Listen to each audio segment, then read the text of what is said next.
Ladies and gents, it's Wednesday and it's time for an alternative paper review.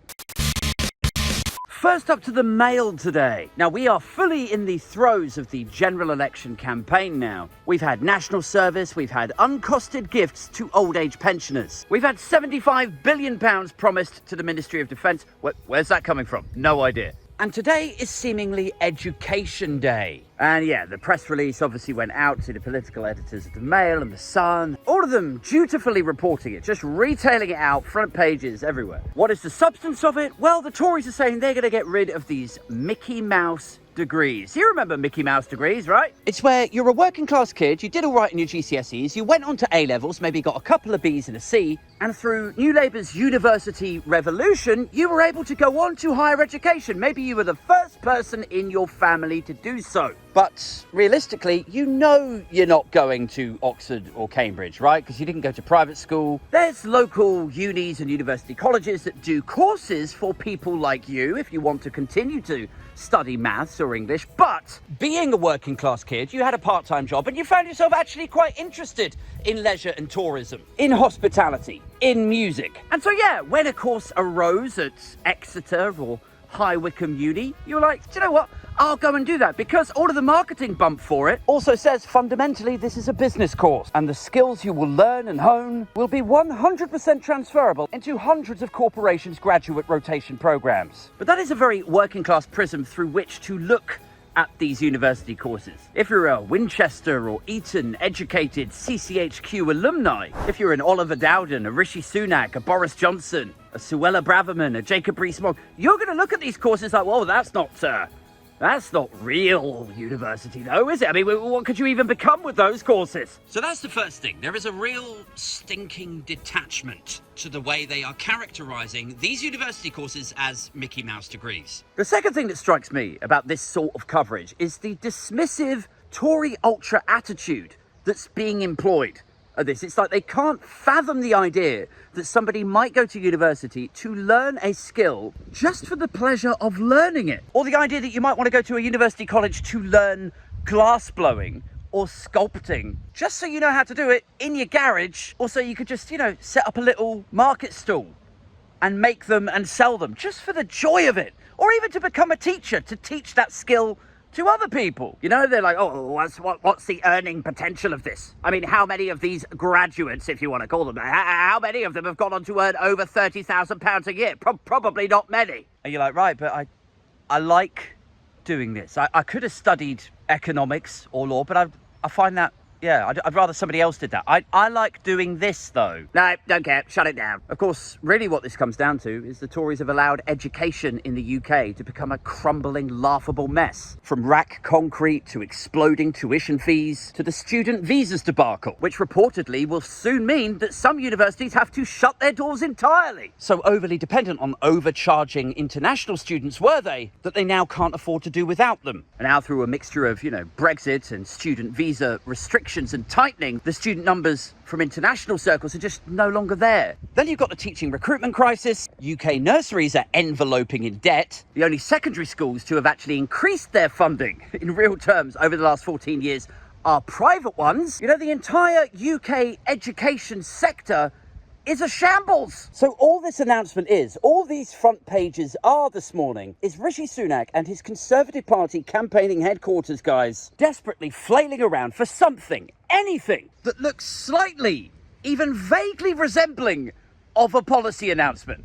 Like a real education policy announcement would be something along the lines of, we're going to allocate 10 billion of funding if you vote us back in, to level up, to upskill, we're going to improve, we're going to rebuild schools in the UK. But they can't do that because of the ballooning national debt, and they've blown all of the money. They spaffed it all up the wall. We are so ferociously in debt in Britain that all they can do now is announce, paper-thin, symbolic, superficial non-policies. We're going to make sure that all children in schools are forced to sing the national anthem. Or things like this, we're going to ban this type of course, or we're going to take away these kids' mobile phones. Prince Andrew's a nonce burger. Also on the front page of the Mail, returning favourite Angela Rayner. Man, I need to get her PR agent's number, because whoever that is, he is earning his money. She is on the front page of the Mail more than a member of the royal family. In fact, is she royal? Is that why she's always on there? But no, she's very much not a member of the royal family. It's just the Mail publicly soiling themselves after yesterday's announcement that the Greater Manchester Police will be dropping all charges against her for the council home sale debacle. Now, this is a perfect example of why I think we desperately need press regulation, right? The Daily Mail, people like Dan Hodges, Glenn Owen, every day, for what was it, like 2 weeks, 3 weeks, blanket coverage talking about, oh, has she broken the law? Does she owe this amount of tax? Front page coverage, suggestive reporting that there's something to this. She's got questions to answer. And then last night, Greater Manchester Police say, actually, we're not taking this any further. She's totally free to go. And they do report that, but they quickly bookend an accusation that she may have said something hugely problematic. And now she's got more questions to answer. This is why, like, when people say to, oh, don't you get bored of doing this stuff? You know, doesn't it get to you? Why do you go out into a field and rant at your phone every day? Don't you ever get tired of it, Aid? And I'm like, yes, I do. I get really bored of it.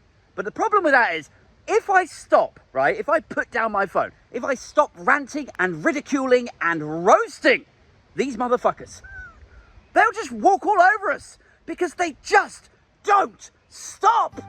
Meanwhile, over to the Sun, who lead with a world-exclusive scoop that there is a second WAG war happening. Oh, I don't care. Do you think we'll ever escape this sort of tabloid obsession with the wives and girlfriends of football players?